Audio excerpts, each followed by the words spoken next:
All right, so Laurel, tell me about this strategy that you're using right now to create such profitable ads. I think what were those stats again? Of a little over 4 million in sales and just under $150,000 in ad spend over the last almost 7 years. It'll be 7 years in April. Wow. Wow. $150,000 of ad spend for $4 million plus in revenue. This is going to be an awesome episode.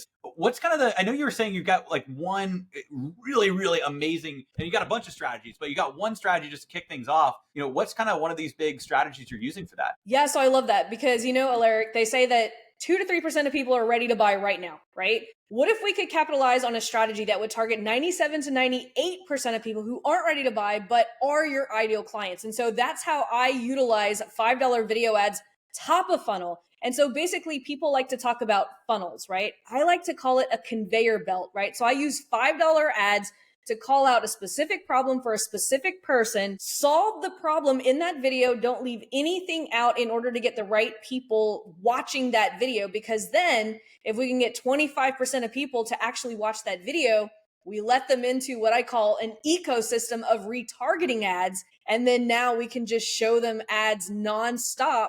And again, those are low budget ads too, until they're actually ready to buy. So once those first set of people end up at the end of the conveyor belt, what do we have? A line of people ready to buy at any given time. And literally, that is how I literally built that conveyor belt in order to get over $4 million with only $150,000 in ad spend. I simply optimized my ads for an audience that a lot of people were completely ignoring because they were constantly chasing that 2 to 3% of people.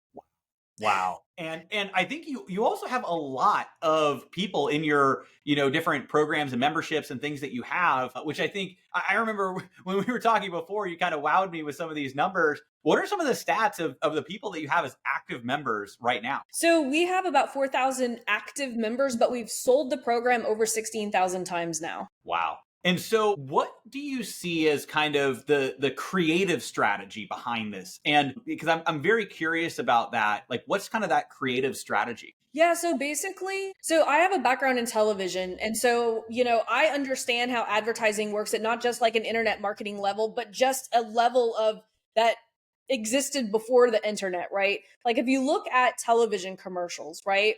You can show a commercial once or twice, right? And it's going to cost you $4,000 if you're talking about a spot in prime time, right?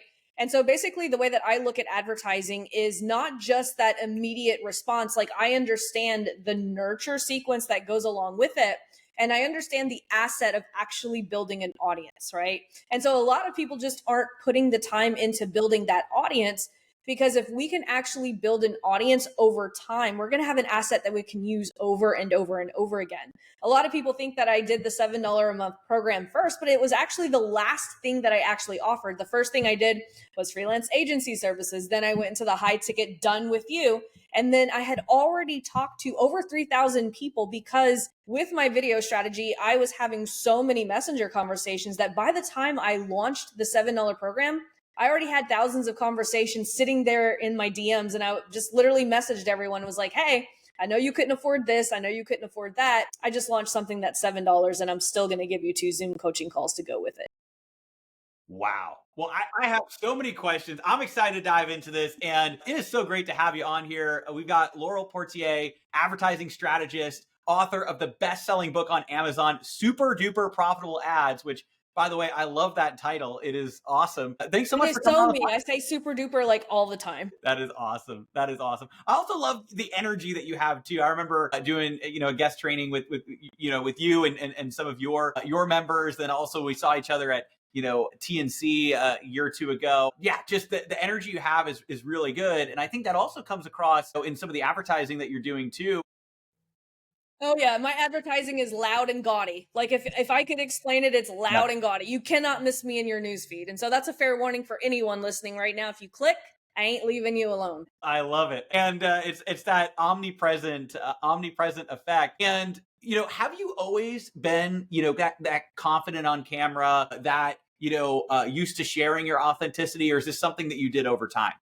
Honestly, I think it's because I was behind the camera with some of the best talent in the industry.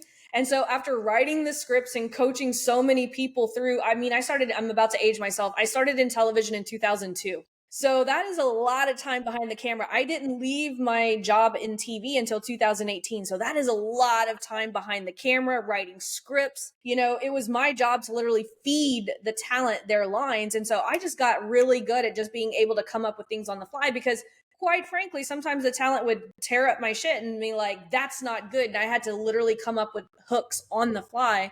And so that's just years and years of repetition. And I think I just picked up some really great habits from people who were in front of the camera. I love it. What are some of those habits that you picked up? Because it's very unique that you have this story and this journey. I actually want to dive into that shortly here. But what are some of the things that you picked up from your time in TV that translate to ads that maybe other marketers or advertisers don't know and aren't doing? Yes, absolutely. One of the biggest lessons, honestly, and I heard this from one of my television anchors in Dallas, and they said, Laurel, you just have to go on camera and you have to be yourself. It doesn't matter what you look like, what you sound like you just have to go on camera because viewers can actually tell when you're being inauthentic, right?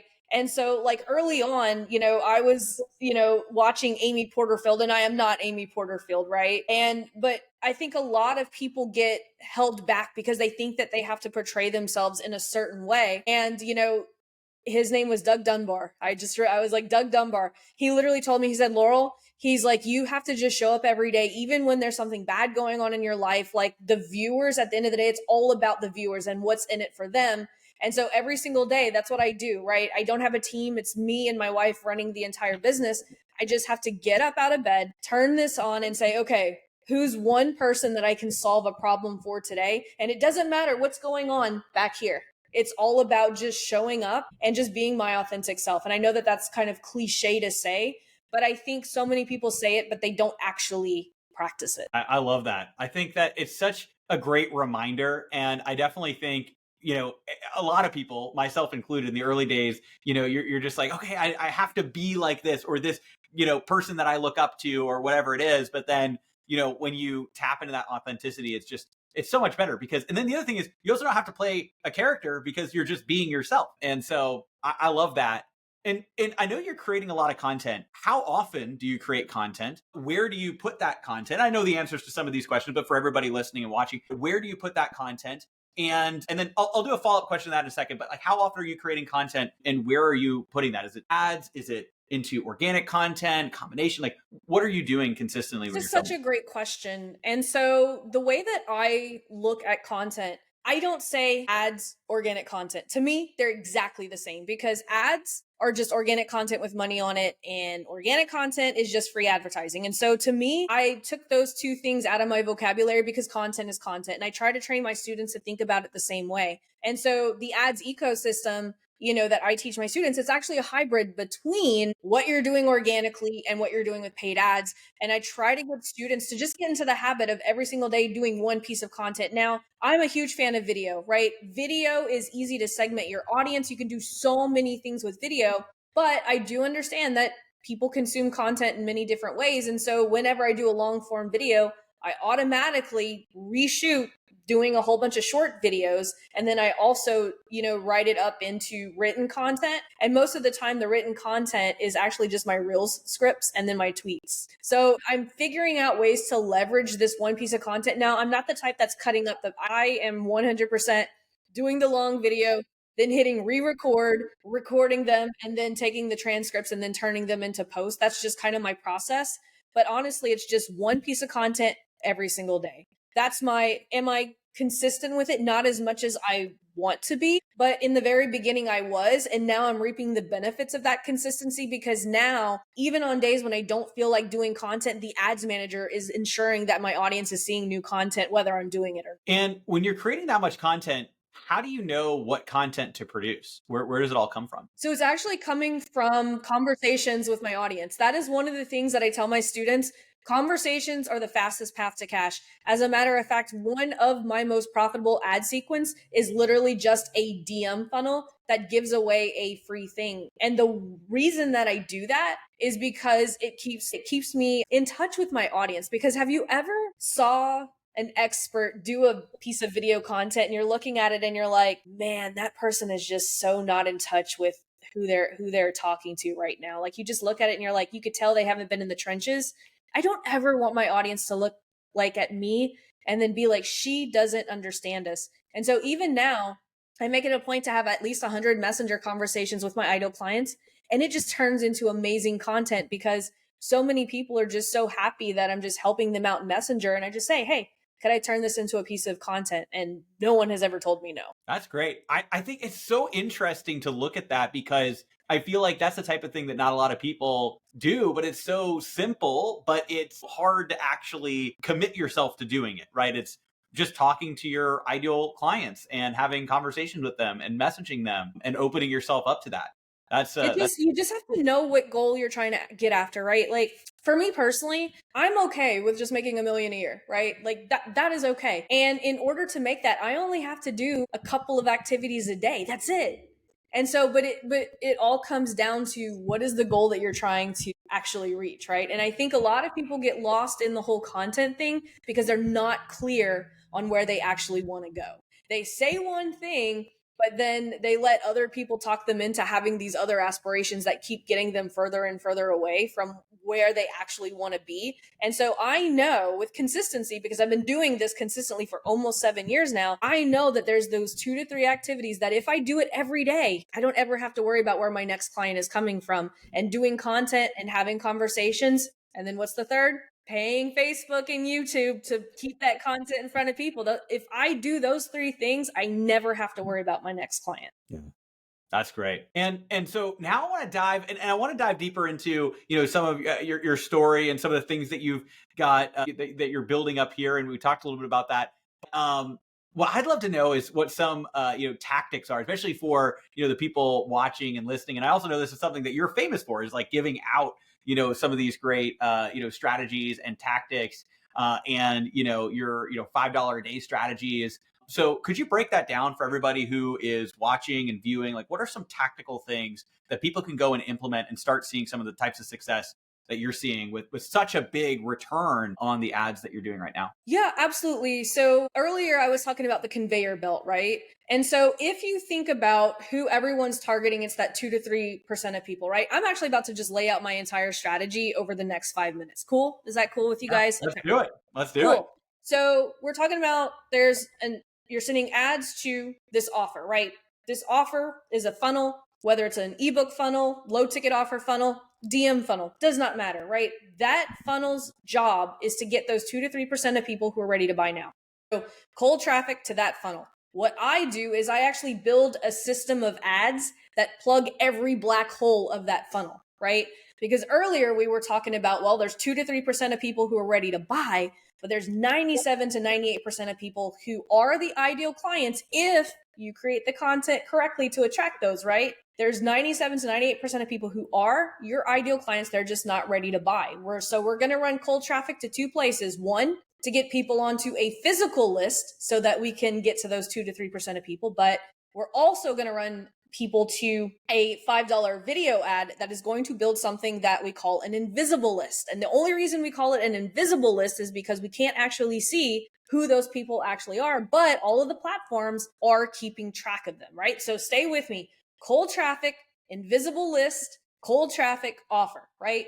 Now, if you send people to an offer, and you know this because you've been running lead gen ads for a really long time, if you send 1,000 people to, let's just say, an opt-in page, what is the industry standard for people opting in? Yeah, well, I mean, it's going to depend, but it'd be like maybe 20 to 30%. 20 to 30%. So right off the bat, you send 1,000 people, we've got 700, 800 people that most marketers are like, well, they didn't opt in. I guess they're not interested. That's not true, right? And you know this because something could have happened. Maybe they don't feel like watching a webinar. Maybe they don't feel like writing a VSL. So now we could use those same goodwill videos and let's just retarget the people who visited the offer because we know they're interested. They clicked on it. They just, for some reason, didn't want to watch the darn thing, right?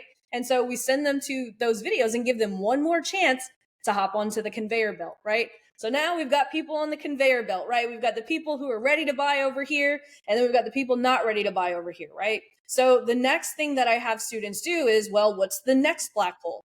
Well, after someone opts in, a whole bunch of leads fall through, right? We've all done it. We opt in to watch a webinar that just sits in our inbox. We're never going to watch that darn thing, right? And so my brain is like, how can I intercept a conversation with those people? And so I was like, well, what do we know about people who are opting in to watch the information? They want the information. Maybe they just don't want to watch it in a webinar form. And so all I have my students and clients do is turn that information into freebies, which are like PDFs. And I literally, and the time that I came up with this, I'll tell you a quick story. I had a client who was running a webinar for 2.5 years, $5,700 in, $121K out every single month, like clockwork. Until one day she calls me and she's like, Laurel, my funnel, it's not working. The ads, we have to turn it all off. And I'm like, okay, you made 6 figures last month. Okay, let's calm down and let's take a look at this. And I noticed, I was like, you know what? You're still getting the same amount of leads. You're still paying the same amount for clicks. The ads are not broken. You're still getting leads. Your opt-in page isn't broken. But what we noticed was people stopped watching the webinar.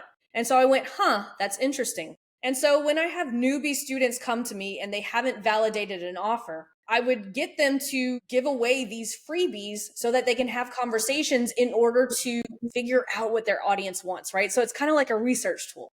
And I said, I wonder if instead of running these messenger ads to top of funnel like I teach my beginner students to do, I wonder what would happen if I ran these ads to a PDF to intercept those people who've already became leads. And this was at the time when Alex Hormozy came out with those short videos, because everyone's like, Laurel, I want to do those Hormozy videos. I'm like, but doesn't Hormozy say he has nothing to sell you? So why are you trying to follow a strategy from someone who has nothing to sell you? But I get it. Short form videos, cool. They look awesome. They're fairly easy to do. And so I made a slight tweak to that formula. And I said, well, let's use those short form content to give away those value bombs, right? And so all I did was I had my client record 3 short videos giving away the PDF to the 3 secrets that were in her webinar. And I ran it $5 a day. And I ran it just to her leads that had been coming in. And so I get a phone call the next day and she's like, Laurel, we have to turn off the ads. I'm like, good God, fuck, what's wrong now? And she's like, no. She's like, we literally just booked over 200 triage calls. And I'm like, what? She's like, yeah, like she just booked over 200 triage calls. I don't have the manpower to take these calls. So we need to turn those ads off. And I went and looked at the ads manager. We had only spent a little over $6. That's it. Dollars? Wait, to break down the set. Wait, $6 for 200 triage. Over 200 triage calls, because there was over 400 people who had commented for one of the free PDFs that we had given away. And her assistant, who just happens to be a successful client of hers, who also takes sales calls. And she was just having the messenger conversations and just sending them straight to the application page for the triage call. And I was like, holy crap, like that is such a gold mine of a strategy that we accidentally like kind of discovered. And so that's like one of the main campaigns now that we run in my ecosystem is like, okay, how can we intercept these leads that are coming through the funnel? Or how can we intercept conversations with people who are watching our content, but yet haven't had that touch point, right? Because, Google, they have billions of data points and they're like, well, people need 7 hours of consuming your content, 11 different touch points and 4 different platforms, right? And so this is that's the newest part of my ecosystem. Like I said, it's only been running since 2021, 2022 that I've added that, but it has been an integral part. People are like, how are people getting 30 to 40x ROAS? I'm like, the clients who want to have those messenger conversations, now don't get me wrong, if you don't have a call setter in place, it could be a complete shit show. But if you strategically know how to have those conversations, it is a major conversion multiplier. As a matter of fact, that's what I call them now, is conversion multipliers, because they just work so incredibly well. So that's the second tactic, right? We've got people on the conveyor belt. They've seen our content. Now, can we intercept a conversation? If not, how can we get that conveyor belt to move a little faster? The next campaign is something that a lot of gurus say not to do, and that is boosted post. And here's how I use boosted post. I literally use them. Okay, we're putting out all this content organically. We're literally just going to hit that boost button, but we're going to do it differently. We're going to do it only to the people who have become a lead or watch 25% or more of our power content. So now it's moving the conveyor belt. So the boosted posts are like the content that moves the conveyor belt along. Then there's one last sequence at the end, right? Because we're moving along. They've seen our content. They've had a couple of touch points with us, but they're still sitting on the fence because of objections, or they have failed to adopt our mechanism. And so there's a strategically written sequence at the end that handles not only the objections, but it also handles how easy will this be for me to adopt this system into what I'm already doing. And so this is content that's written based upon the 5 adoption decisions. I don't know if you've ever read Diffusion of Innovation, but I strategically write them around the 5 adoption decisions and the 4 objections: time, money, effort, sacrifice. And so that's my entire ecosystem. And that's just built, that last sequence there plugs the hole that happens between after they watch the webinar and they haven't yet booked the call. That's the entire ecosystem. Wow. Well, that is fantastic. I appreciate you diving in and being so thorough too, mapping out every single step along the way. And definitely a bunch of, kind of follow-up questions to dive into that. But I just want to say that it's so valuable. I want to touch a little bit deeper on the messenger ads. And especially because you shared, one of them, I guess $6 for 200 of these conversations. Now, I know maybe some of that was because of some virality that was created, or was it really like, only a few cents, like 3 cents per messenger conversation? Walk me through what that actually looks like. And then I also understand sometimes there's outliers. So like, what can people, expect if somebody, launches this? Like, what's the average somebody can expect? 100%. So yes, it matters per niche, right? This niche particularly was in the infertility space, and she had over 50,000 people on her email list already, right? So she would get 1,000 leads like clockwork every single week. And so she had about 50, 60,000 people who were sitting there on her email list. And so these people were already warm. They were already sitting there. And so anytime that I get a client who's already running any type of direct response funnel, you can get really excited because once you implement the ecosystem, you get quick results. But it's short-lived at first because there's so much of that traffic that's sitting there.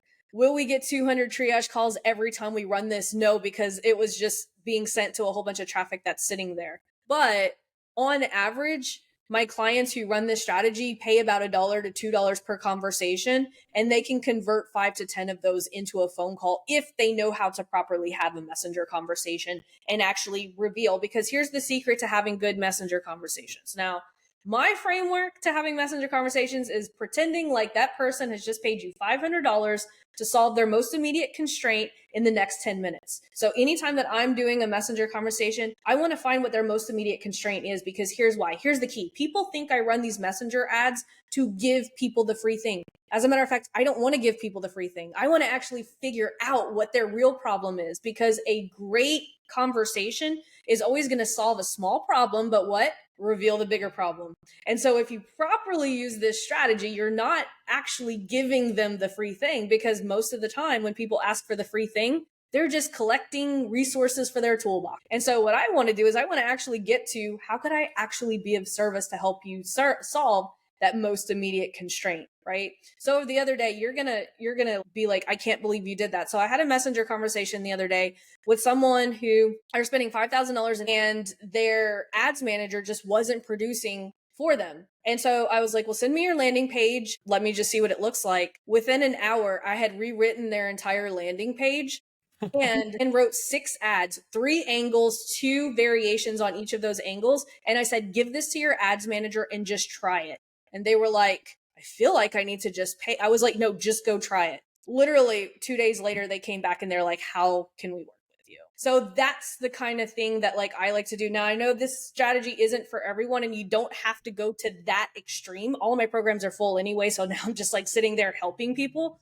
But that was the same strategy that I used whenever I first started. I was just going live on Facebook, giving away free stuff, getting on Zoom calls still while working in television, and just being helpful. And people were like, how could I work with you? Right. Yeah. So the strategy that I'm doing here today at over $4 million is still the strategy that I was doing when I was making 0, right? When I was just starting. And so hopefully this is like making sense for so many people, because I think that people have this misconception that ads are ad, webinar, ad, this is just kind of a different way. Because the biggest misconception is that my ads ecosystem replaces a funnel. It doesn't replace the funnel. It's built around to plug all those black holes. Yeah. I think that's a really great way of looking at it, is building it, around the funnel and amplifying whatever funnel you happen to be doing. Now, you mentioned that it might not be for everybody going in and doing the really in-depth messenger conversation. And so what's kind of the next best thing, and how would you advise somebody train a team member? Let's say, you're training like a appointment setter to send messages. Also, do you have them send messages on your behalf, kind of posing as you, or do you have them go in and send it from their behalf, or from a page that's branded with the company? What's your kind of perspective there? How would you recommend training them? Because I'm sure there's people that come to you that just don't have the time themselves to go in and send these messenger conversations. And then how much of it is automated, like with ManyChat, or how much of it is human? What's kind of the breakdown there? Yeah, so 100%. So I actually do everything manual. I do everything at a small scale. I do unscalable things. That's just my personality. I love, I love getting into people's landing pages, rewriting things, and just kind of being like, wow, that was really awesome, right? That's my dopamine hit. But I do understand that there are some people who are just way too busy. They're scaling 7, 8, 9 figures. But if you have a call setter that's in Messenger, one, you have to train them on empathizing with whoever they're talking to, right? Because at the end of the day, like, you cannot come off as you're trying to sell them something. Like, you truly have to be, empathetic and understand what their problems are, and not just like reading from a sales script. I'm like, I don't teach sales scripts. I just teach them that framework. Act as if that person just paid you $500 to get to help them solve that most immediate problem. And if you're really good and you train your call setter on being able to identify the different problems that your ideal client has and train them to get to that small immediate constraint, because if they can find that small immediate constraint, it's easy to sell them into a phone call, right? Because here's the deal. So let's say someone asks for my free thing and it is a messenger script, right? Which is one of my best performing DM funnel ads. And so let's say I say, hey, this messenger script has allowed me to close 50% of messenger conversations into a $4,000 program. Drop a line below if you want it, right? Here's why it works.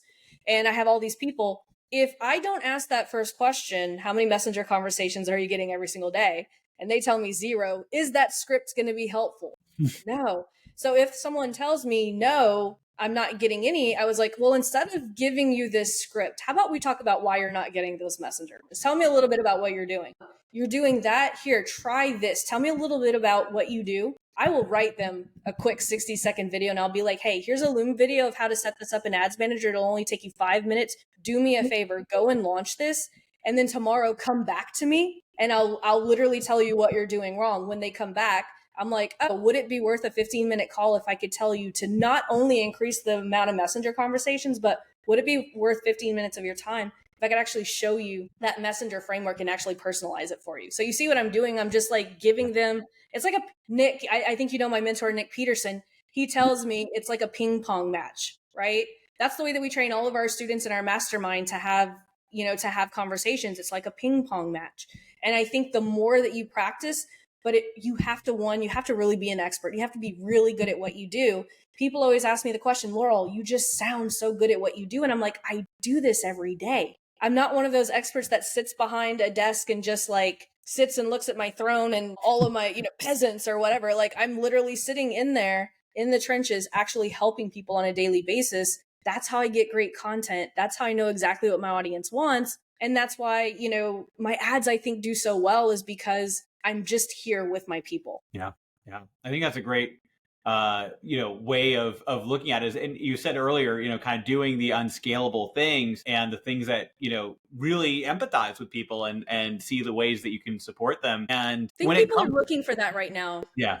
Yeah. Because so many people have already, it's really important that we remember that no matter what we sell, someone has already sold them something before and it didn't work, right? And so it is our job as experts to, one, say, hey, I've seen this 100 times. I've solved this 100 times, and you're not the only one. And it's going to be different this time because of XYZ.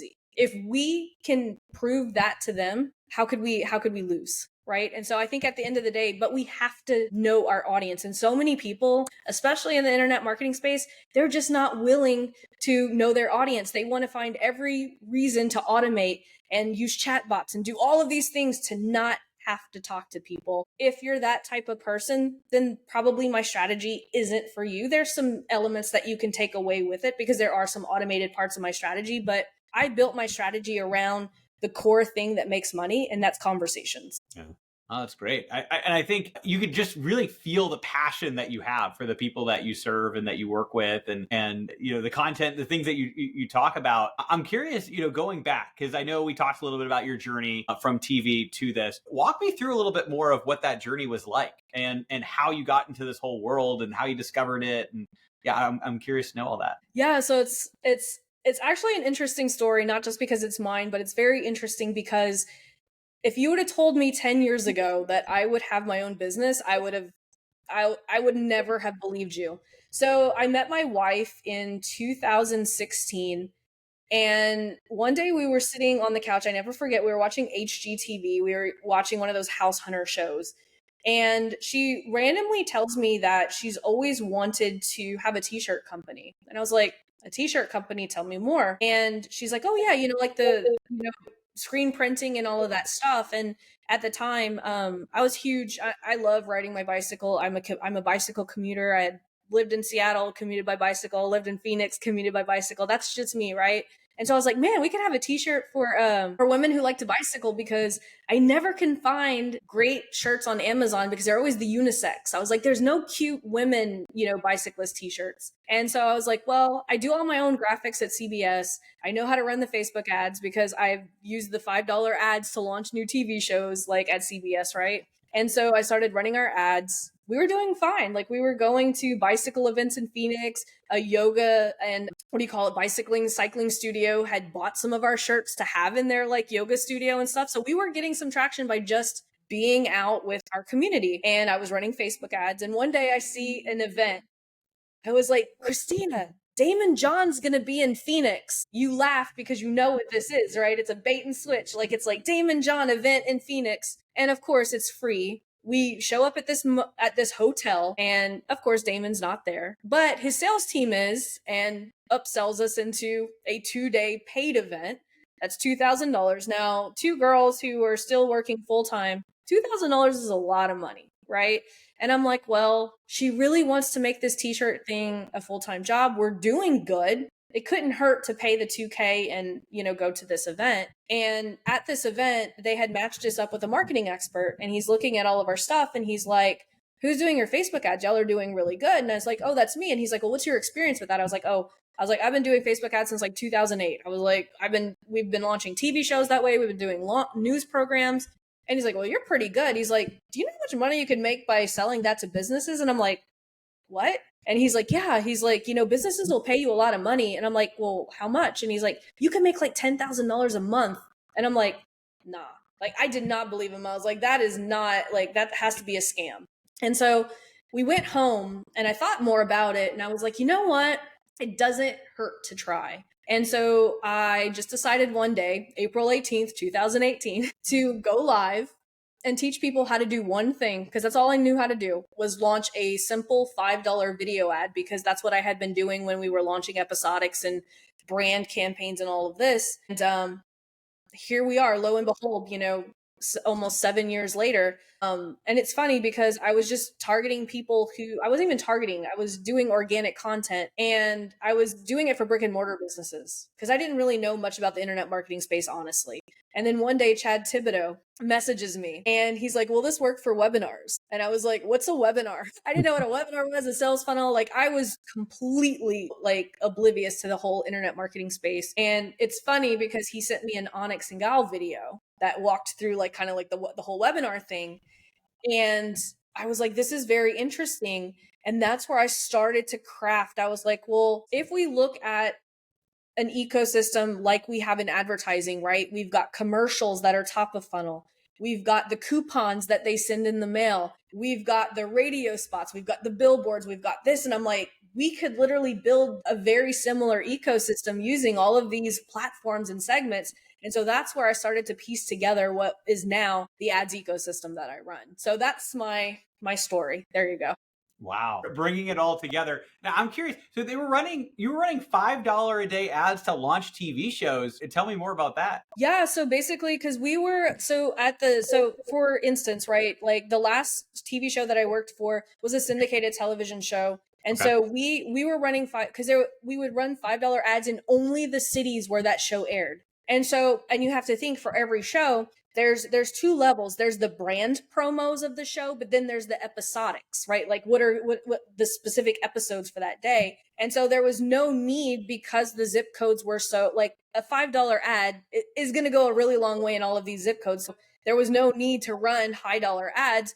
And so, I mean, we were still spending like $2,000-$3,000 a day, but it was $5 ads across 12 different episodics for like 12 different shows. You get what I'm saying? Yeah. So it wasn't like we were just spending $5 a day. Like, people think I only spend, I'm like, no, I use $5 ads, but there's a sequence of them. Makes sense.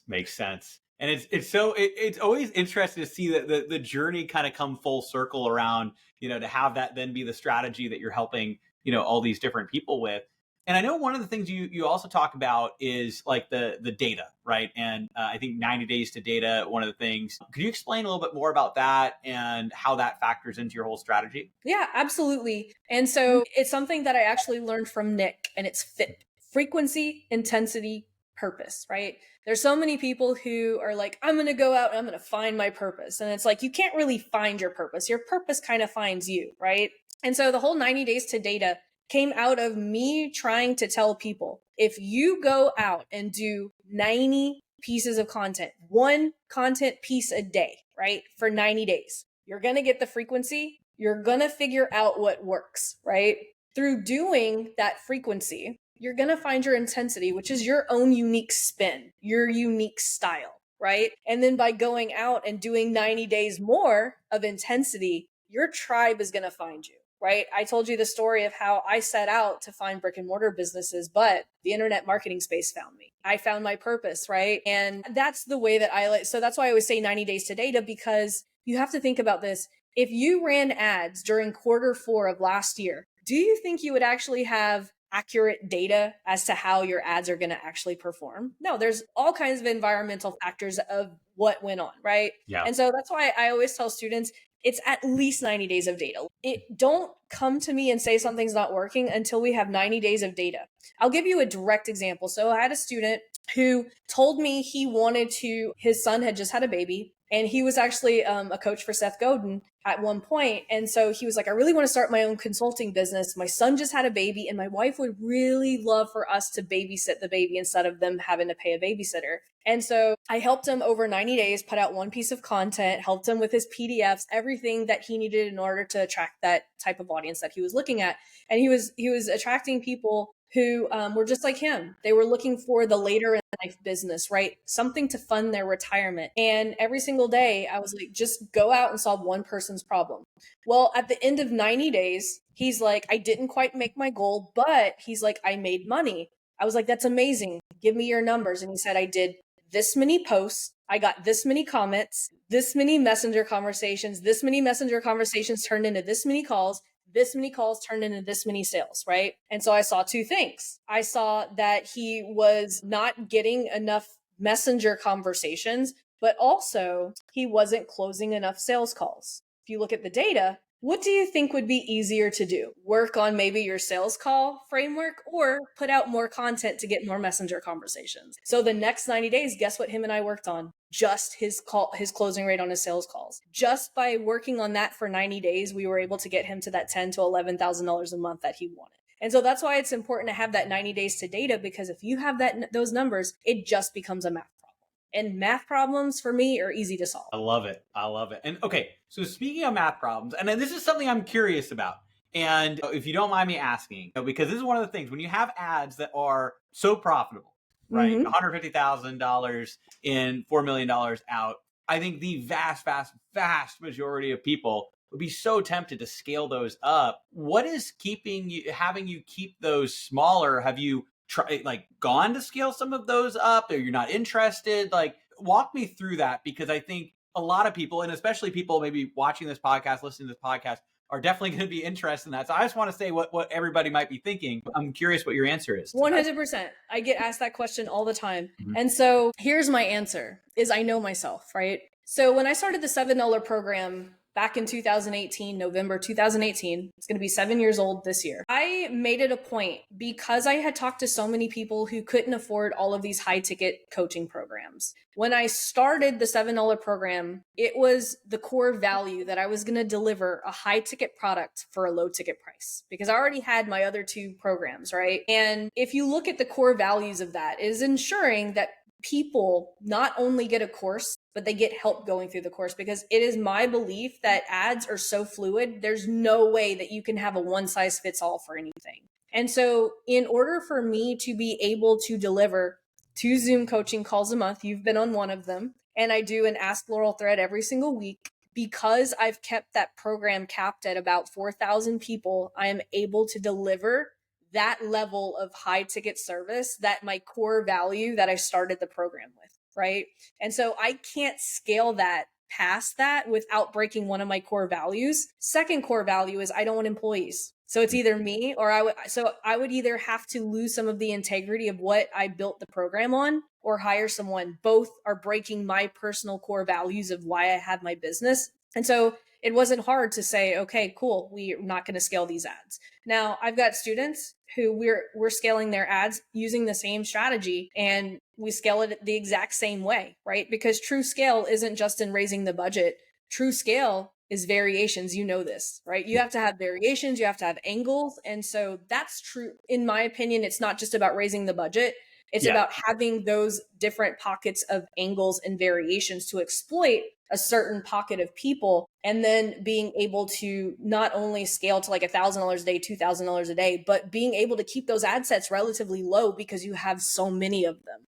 To me, that's how we can keep ad spend low. And that's how I've been able to keep my ad spend low, even for my $7 program, is because there's so many darn variations. Yeah. That's awesome. And so one thing I always like to ask is, and I've just seen this, so true. It's kind of like the entrepreneur's mindset of, you either win or you learn. I actually have these little coins. I'll have to give you one of these at that event we're both speaking at coming up next month, the Expert Summit. But win on one side and learn on the other side. So you either, win or you learn and you grow. And I definitely see, that and everything that you shared here. Can you give a story? Because I think a lot of people listening or watching, there might be different challenges that come up. Either they're going through it now, it'll pop up. Can you share a time that you faced some challenges and you learned from it and you were able to grow and turn that into a win? Yeah, 100%. And I kind of just, said like the whole core value thing that matters, because I will go to events and people look at my business model and they fill my head with all of these things that I should be doing. And it is because I work with Dr. Jeff Spencer. I'm going to give him props. Like, if you don't know Dr. Jeff Spencer, Lance Armstrong, Tiger Woods, he's the performance coach to a lot of big people. And if he's good enough for them, he's definitely good enough for me. And the biggest lesson that I've learned from him is restraint. Right? It wasn't always that I could sit here as confidently as I am right now telling you exactly what I want in my business, and I'm not going to do this and I'm not going to do that, and I'm, going to do this. It wasn't until I learned how to practice restraint and be okay, and being able to clearly define exactly what I want in my business has made it so much easier. Because I will say this, I've gotten myself into so many pickles to where I did try to change things. And I did try to find all of the easy buttons that everyone said, well, if you just did this, if you just did this. And that's why I've had the same mentor for 5.5 years. That's why I've had the same performance coach for that long. It's because to me, it's all about being consistent and always, always knowing exactly what you want. I talk to so many business owners. Like I have a student right now. I love her to death, but she doesn't know what she wants. And it's really hard to help her scale her ads because she doesn't know what her actual goal is, what her acquisition costs are. And it's like really hard to scale when you're not clear on what it is that you want to do. And it's true like that for every single business owner. And so always be able to define, like if you're listening to this and you still haven't clearly defined in a measurable way what it is, where you want your business to go, you have to, because, Dr. Jeff Spencer always says the age 38 to 42 is the zone of doom. That's where most entrepreneurs either get bored or they get overwhelmed and stressed out because they've built this thing and they freaking hate it. And that's where most entrepreneurs tend to blow themselves up. And so it's really important that you always be able to identify, this is where I want my business to go. Because if you know where you want your business to go, you know how much you can spend in ads. You know what your income needs to be. You know all of these different moving parts. You won't end up spending money on a salesperson you don't need. You won't end up spending all of your money and all of these different things, because so many people say, you need this, when they've only had a 5-minute conversation with you, right? And I'm talking from experience, someone who I've talked to for 5 minutes, led me down, a couple of weeks of work that I didn't need to do, when really I should have just stood, to my core values and been like, no, that's not what I'm going to do. And now I can confidently do that, but it wasn't always that way, for sure. Yeah. I think that's such an important thing, and really knowing what you want, where you're going, and exactly the core values that you have. And then also, I know one of them for you is you, kind of working, more the solo or more of a smaller team, but especially, if you have a team, you got to align on your core values. Otherwise you're going in all these different directions. That's one of the mistakes that I've made, that I've definitely learned. So yeah, I really appreciate you sharing that. And we're going to get into a final golden nugget in just a second. I know you said you saved another really, really good one for the end here, but where can people go and find you? Where can they learn more about your, $7 a day strategy, or wherever you'd like to send people, your book as well? Yeah, absolutely. If you go to adcoaching47.com, you can hop into my $7 program, see what it is. But at the end of the day, if you just want to see what I'm all about, just go to my YouTube channel. It's youtube.com/The Laurel Show. You can get every single one of my videos that I talked about today for free. I don't sell any of my information. It's my core value is that all of my information, I just give it freely. And if you want implementation, you could pay for it. Love it. Love it. Well, those links are going to be down there below. And then, of course, make sure if you are watching this Marketing Minds podcast, you subscribe, turn on notifications. It's going to be on YouTube, of course, also Spotify on video as well, and all of your favorite podcast platforms. So Laurel, what's that final big strategy? I know you were telling me you've got another really, really good one here to end the episode. Yeah, absolutely. So this is something that I probably figured out a year ago, and I'm kind of embarrassed that I didn't know, or maybe it just is a new feature. So how I was telling you about the boosted post earlier, right? Yes. And so last Black Friday, I was like, I want to test a new offer that I want to do. And I posted on my personal profile. And I said, hey, who wants first dibs on my Black Friday offer? I'll give you an additional 50% off. And it got about 300, 400 comments. And I'm like, oh man, I don't want to have to recreate this on my business page and boost it to my warm audience. And at the time I had just converted my profile to a professional profile, and you get the little blue check. And I saw in the profile, I was like, wait a minute, I've got a boost button on my profile, and it allows you to actually boost it to the people who I'm running ads to. Alaric, total game changer. I have been doing that ever since. It quickly skyrocketed over 700 people wanting in on that Black Friday offer. Nick and I had an event in Phoenix, sold it out with one boosted post, over 80 tickets sold. I have been selling out almost every single time that I'm posting my offers, my workshops, and it's all from my personal profile, that little boost button that allows you to boost it to the people who have actually been engaging with your ads. Oh, isn't that crazy? That's an interesting one. So from your personal profile, you boost a post to the people that are already engaging with your ads. That's a good one. Wow. That's a great strategy to end on here. Thank you so much again, Laurel, for coming on and sharing all this, such incredible value and strategies. We'll put all your links down below. And yeah, thanks so much for coming on. I appreciate you.